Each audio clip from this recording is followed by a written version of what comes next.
Mobile को निरंतर अपने साथ मत रखिए। तुमको पता नहीं कि ये मोबाइल तुम्हारा किस तरह से तुम्हें विनाश, तुमको बर्बाद कर। मोबाइल है बड़ी अच्छी चीज। 2022 सूचना का युग है, सूचना का कितनी यूजफुल चीज है। इसकी बड़ी खतरनाक आदत है, वो आपको अभी एहसास नहीं होगा। ये आपकी जो कंसंट्रेशन की क्षमता है ना, उसको मार देगा। कंसंट्रेशन एक बार खत्म हुआ, मतलब टूटा, बिखरा, उसको दोबारा बनाना बहुत मुश्किल था।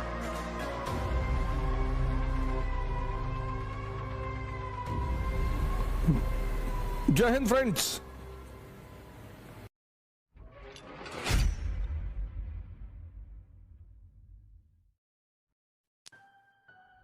दो 2022 सूचना का युग है, सूचना का।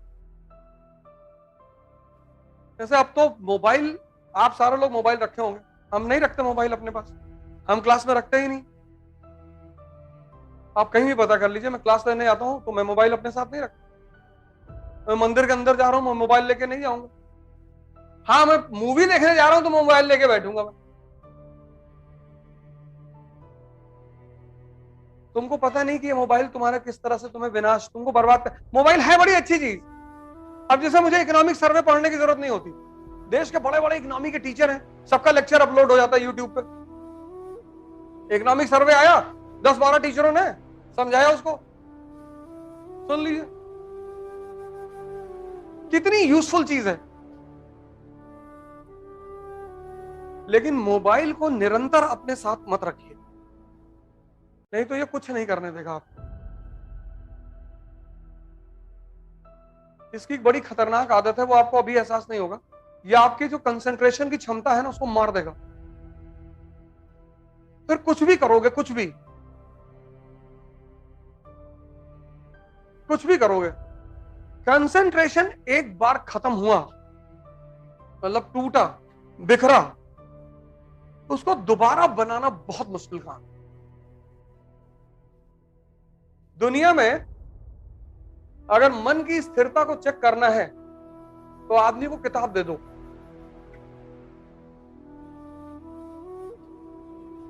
मन जो है ना, सारी किताबों को अब्सॉर्ब नहीं करता।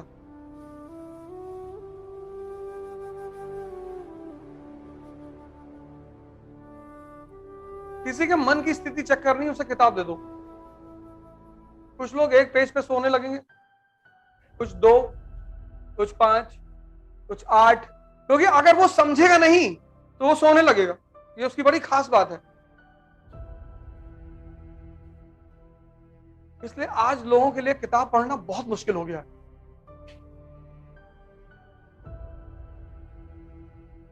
और उसकी मेन वजह है ये मोबाइल। इसने लोगों के कंसंट्रेशन को खत्म कर दिया, मार दिया।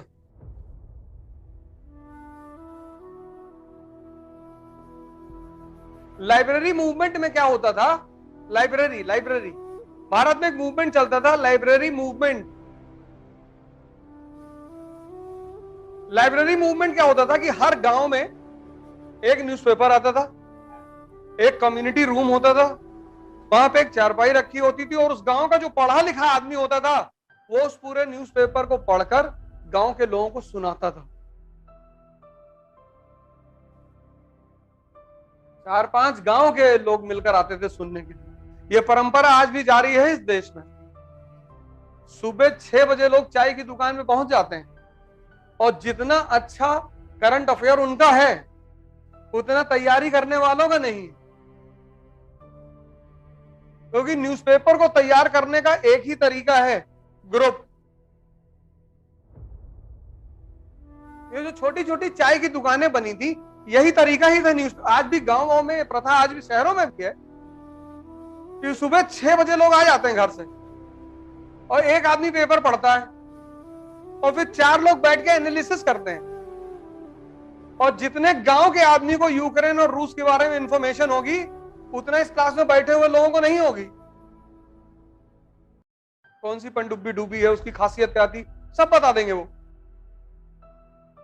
क्योंकि 6 से 10 बैठना है दिन भर। सुबह 6 बजे एक चाय ले ली, बैठे हुए। और 4 लोग रूस की तरफ से हैं, 2 यूक्रेन की तरफ से हैं। यार जेलेंस्की बहादुर जो है ना डटा हुआ है, दूसरी पार्टी करे कि मार रहे हैं सब पटक के। वहां ऐसे थोड़ी बहस होती है, वहां तो लीगल भाषा में होती है। आजकल तो मारपीट भी हो जाती है।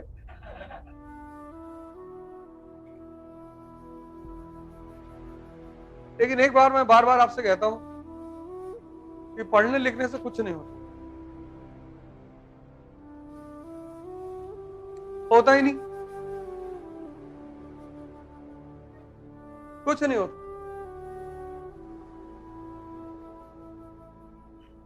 पढ़ने लिखने से कुछ होता ही नहीं। पढ़ाई का एक ही उद्देश्य है, दिमाग को खोलना। E is equal to E, education is equal to enlightenment. मतलब जब तुम स्कूल से निकलो तो तुम्हें देखकर चीजें समझ में आनी चाहिए।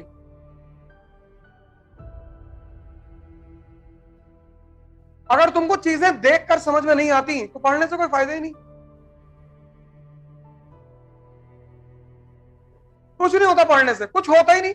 पढ़ने का एकमात्र उद्देश्य है दिमाग को खोलना। पढ़ना नौकरी के लिए नहीं होता है। इस देश ने एजुकेशन को एम्प्लॉयमेंट बना दिया। पढ़ना मतलब नौकरी।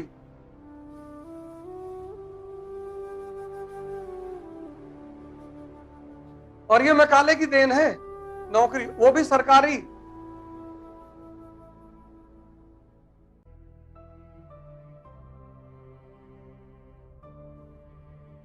बाईस साल का लड़का यहां डिप्रेशन में, 22 ईयर्स, 19। इसीलिए जानवर की जो योनि है वो निकृष्ट योनि मानी गई है, क्योंकि वहां उत्थान का कोई रास्ता नहीं। जानवर इंद्रियों पर पैदा हुआ, इंद्रियों पर मरेगा। मनुष्य एकमात्र प्राणी है जो इंद्रियों पर पैदा तो हुआ है, लेकिन इंद्रियों से उठकर वो अपनी चेतना तक जा सकता है। मतलब भगवान बनने की क्षमता है उसके अंदर।